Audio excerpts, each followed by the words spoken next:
and welcome to Legendary Africa, the podcast where a disembodied voice speaks about African myths, legends, and folklore straight into your ear canal.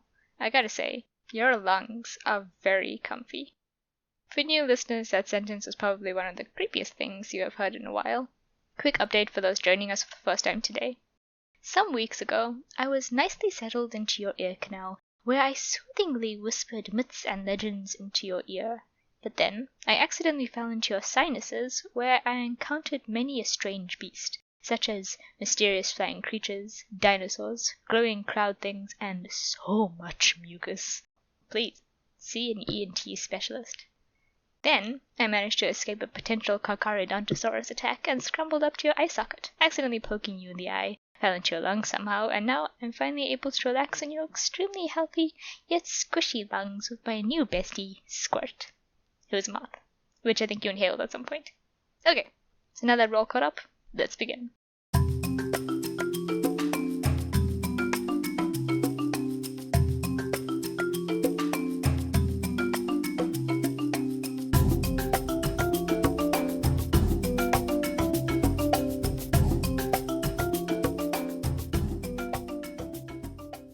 So, for those who follow me on Twitter and Instagram, you will know that I've been working on my Masters in Classics and that I recently submitted my dissertation for examination.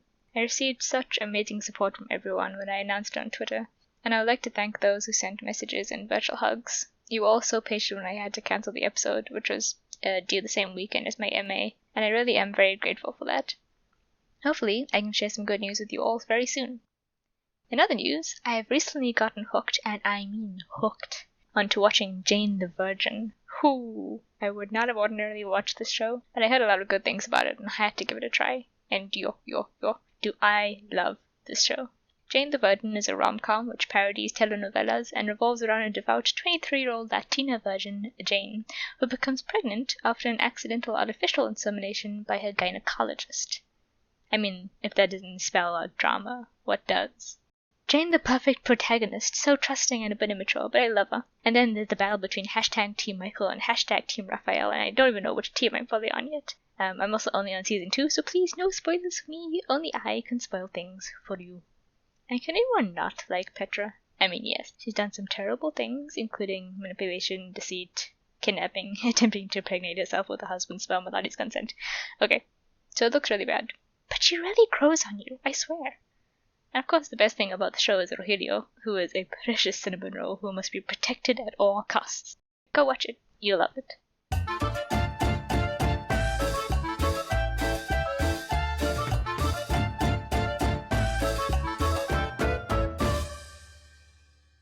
Today's stories we are again in South Africa, this time in Cape Town. However, it is not legendary creatures or mythical heroes whose tales I will weave today. This episode, we're going to wander the dimly lit corridors of an old castle, take a stroll through a cemetery after dark, and meet Cape Town's very own Headless Horseman.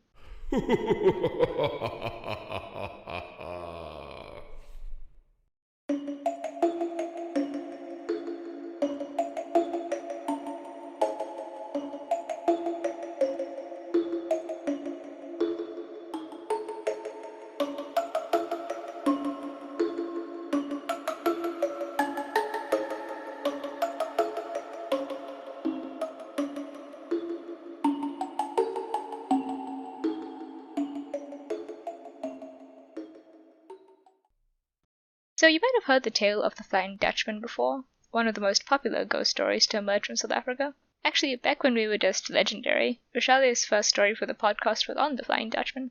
It's a fabulous legend. But what about other ghost stories?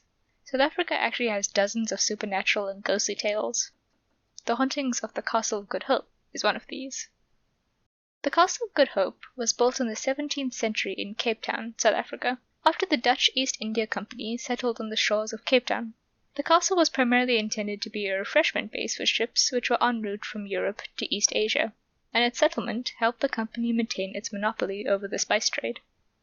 Commissioned in 1664 amid rising animosity between Britain and the Netherlands, the castle is built by soldiers, sailors, slaves, and Khoi people who were apparently being punished.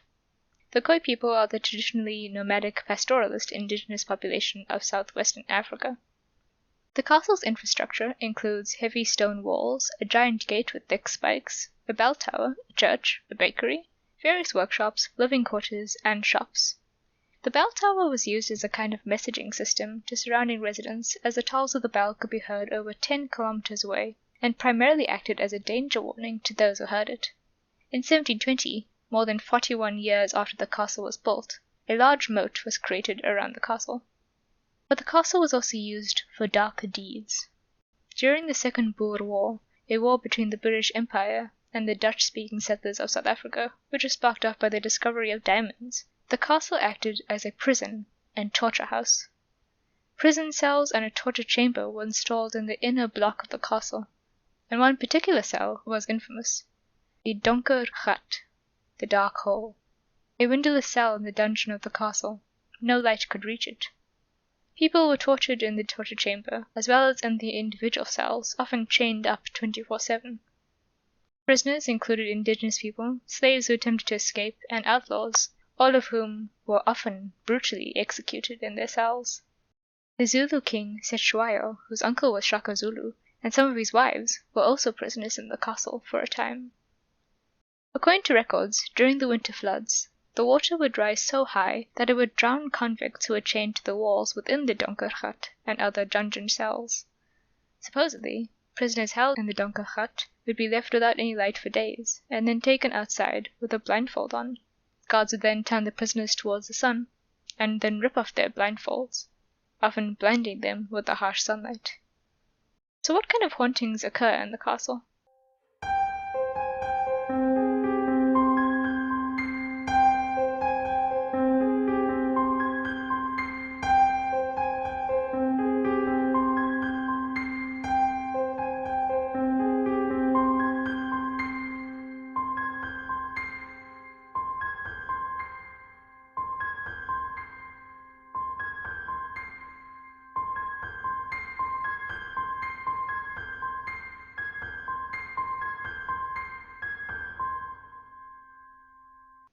Screams, strange voices, and footsteps. Some guards have reported hearing the sound of pacing along the battlements, as if soldiers reanimate after dark to perform their duties. And after World War II, a legless floating humanoid shape was sometimes seen hovering along these same battlements. The guards also claim that the screams they hear belong to the ghosts of prisoners who were tortured in the dungeons. One such guard, Hilton Fredericks, reports that most of these haunted moments occur between 2 a.m. and 4 a.m., and says that one night a guard heard someone screaming for help and voices coming from the dungeon and torture chamber. But when he went to investigate, there was no one there. He felt a presence. His body became ice cold, and the hair stood up on his arms and at the back of his neck. Some guards also refused to patrol past the Donkergat, as when they did, they felt as though some unseen force was trying to pull them into the dark cell. Fredericks went on to describe an encounter which a couple who had been granted permission to stay the night at the castle experienced in the middle of the night. During the night, they woke up to find a lance corporal waking up the soldiers. When they asked what he was doing, he said the bus drivers and bus conductors were protesting and rioting in the city streets. The next morning, the couple asked around about the protests, but no one knew what they were talking about. Ashley France, a tour guide and guard at the castle, also reported a chilling encounter when he was on shift in the 1990s. He was walking through the archway near the Donkergat late at night when a strange sensation ran through his body and he saw someone waving at him. I knew there were only 2 of us on duty, and the other guard was on the other side of the castle. I couldn't get out of there fast enough. I tore a piece of my pants and scraped my shin when I ran past barbed wire near the gate. The caretaker of the castle, Abe Berg, also believes that a supernatural presence exists in the castle, and reported an experience he had when he was forced to stay overnight due to a lack of transport. During the night I felt this heaviness on my chest, and my body felt as if I was tied up. I couldn't move. Eventually I struggled free, kicking and screaming, and ran out of the room. I stayed awake until sunrise. Specific ghostly figures have also been seen in and around the castle. In 1915, A 2-meter tall figure was spotted, standing on the battlements. No distinct facial features could be made out. Then again, in 1947, the same figure was seen, this time leaping over the battlements. It was continually seen over a period of weeks. Often the castle bell would be heard ringing. When a guard went to check in the tower, there was no one there. Rumors arose of a guard who had hung himself with a bell rope not long after the castle was built, and this led to the belief that this figure was the same guard, now haunting the battlements. A large black dog has also been seen in the castle.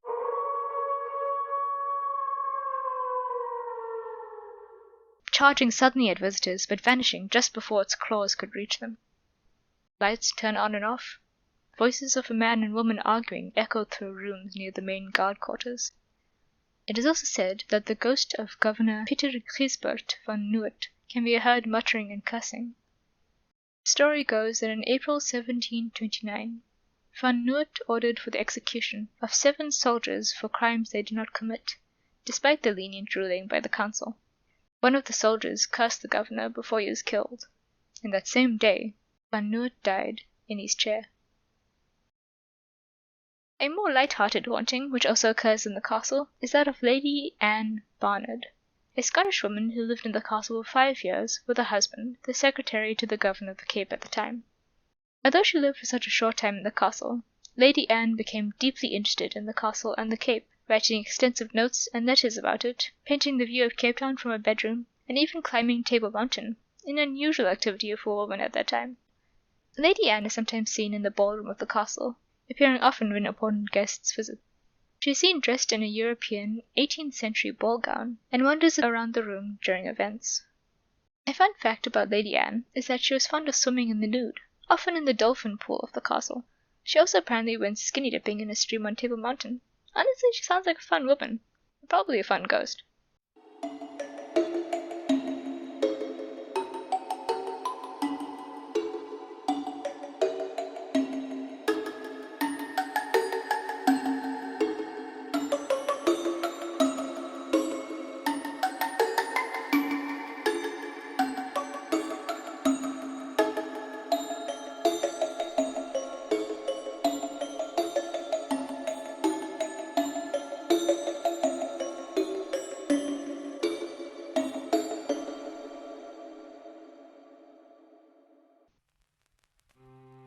The night before Halloween, 2014, a few seconds after midnight, 2 friends enter Claremont graveyard in Cape Town. It's quiet, too quiet.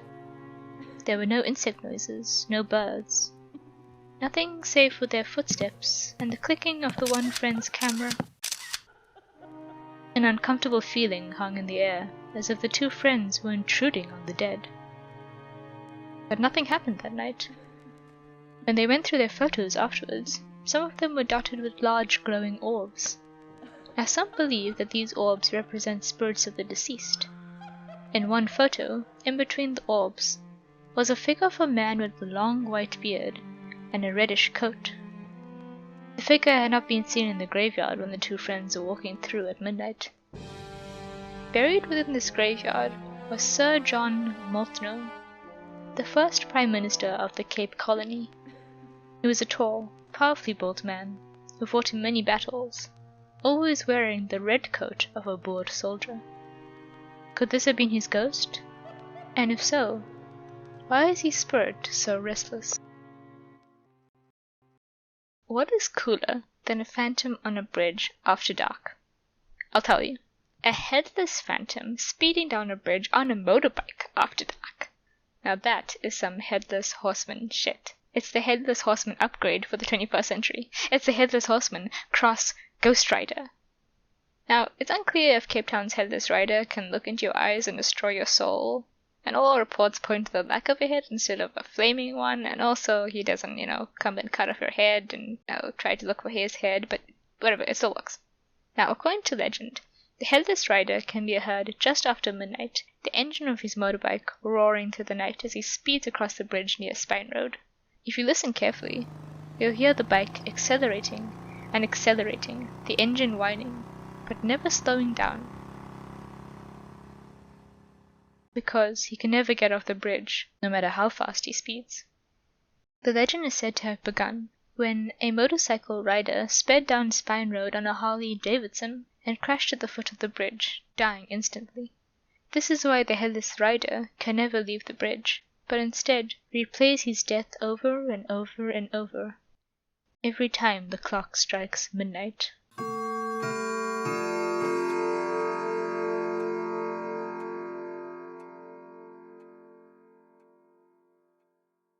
So are you scared yet? I really love ghost stories, and I love these ghost stories.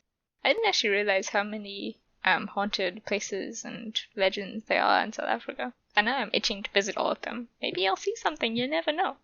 So my sources for this episode were sapeople.com, castleofgoodhope.co.za, iol.co.za, cultureconnectsa.com, hauntedhistory.co.za, and capetownmagazine.com. Whew. Hey guys, I actually didn't use Wikipedia this time. Can you congratulate me for actually doing some proper research? There's a first for everything, eh? Before I tell you what an amazing promo I have, which is amazing, and also get on to my podcast recommendations, I just wanted to take a short moment to thank my mom and my dad and my sister, Sandishka, for really being so supportive since I decided to continue the podcast on my own after Rochelle passed away. There was never any pressure for me to continue, and there wasn't any pressure for me to stop it. And it's been nothing but love and support, and I really appreciate that. So a big thank you to my family, because they're amazing, and also a big thank you to my best friend Nadia, because she has been so supportive and so loving and so amazing. So I really wouldn't be able to be doing this podcast without them. And of course, I wouldn't be able to be doing this podcast without you guys, my listeners, supporters, people following me on Twitter and Instagram. There's too many to really name who have been so supportive, but a big shout out to Siobhan from the Myth, Legend, and Lore podcast. She's been amazing.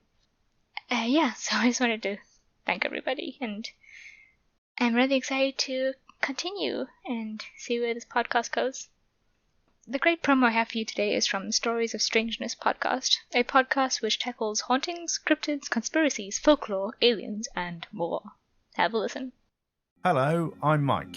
And I'm Zoe. And we're the hosts of Stories of Strangeness, a paranormal podcast that talks about aliens, cryptids, conspiracy theories, hauntings.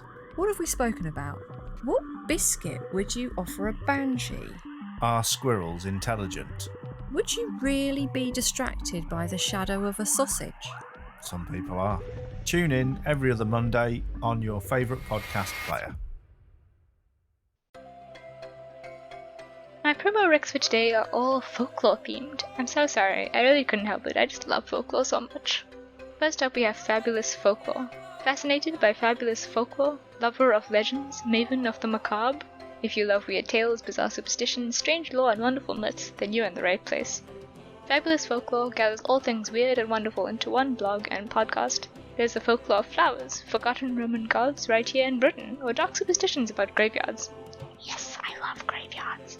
And that's before we ever get to witchcraft, fairies, and Halloween lore. Episodes are 15 minutes or less so you can learn about something strange, cool, unusual, or fun when it suits you.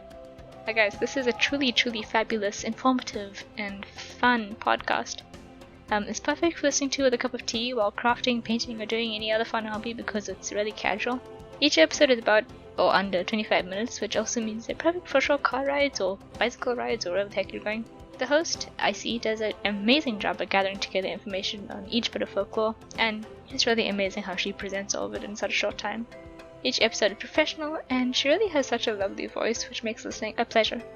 Please subscribe and listen. Follow Icy on Twitter at IcyCedric. I think it's Cedric. I apologize if I'm pronouncing that wrong. And on Instagram at IcyCedric.